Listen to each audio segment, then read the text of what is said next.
Ben, j'ai jamais vraiment pensé prendre la relève d'une ferme. Même quand je travaillais ici plus jeune, je travaillais sur la ferme. Puis quand les gens me demandaient est-ce que tu vas prendre la relève, j'étais catégorique non, je ne serais jamais fermier, tu sais.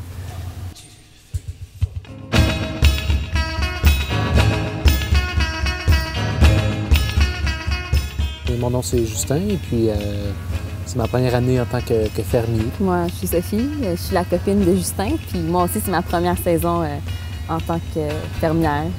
Donc, ici, c'est nos jardins. Voici pour la production du marché des restaurants locaux.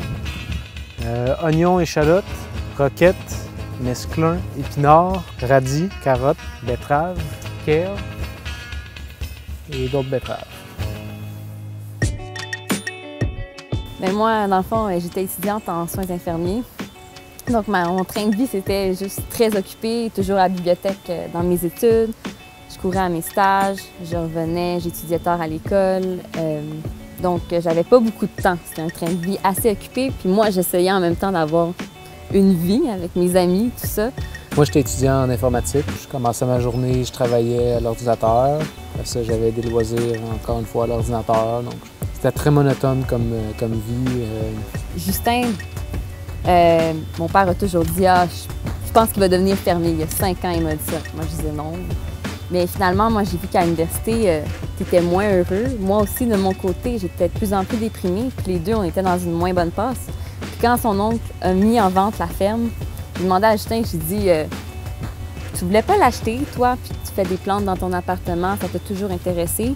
Finalement, je m'attendais à ce que dans 3 ans, il me dise ouais, peut-être qu'on pourrait faire ça. Mais finalement, 2 semaines après, il m'a demandé est-ce que tu serais game?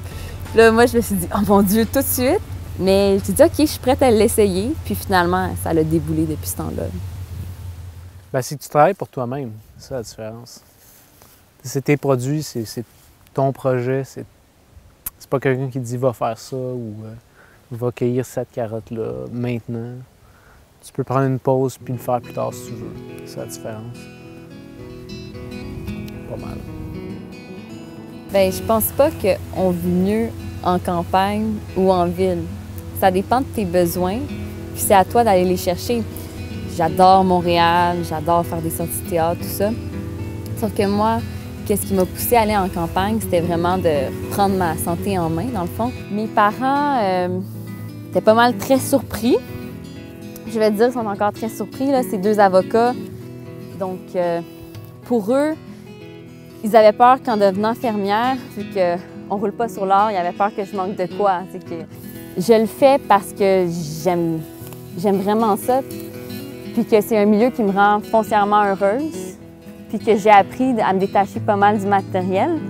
Et pour eux, ils commencent à aimer même le projet et à y prendre part. C'est sûr que moi, en informatique, je pouvais faire de l'argent facilement, là, disons, assis à un bureau puis avoir des gros salaires. Je me dis au final, je voyais pas qu'est-ce que l'argent pouvait m'apporter de plus. Mais je pense que ta vie, elle a d'autres richesses que l'argent quand tu es dans un milieu comme ça. Tu demandais à Sophie c'est quoi sa job préférée? Bien, moi, ce qui me rend le plus fière à la fin de la semaine, c'est de voir tous les produits qu'on a sur notre table au marché. Tu sais, je me dis, wow, on a tout fait ça. C'est le moment de la semaine, je vais voir Justin. T'es-tu fière, là? Tu sais, on a tout fait ça. On a produit des légumes. Je sais pas.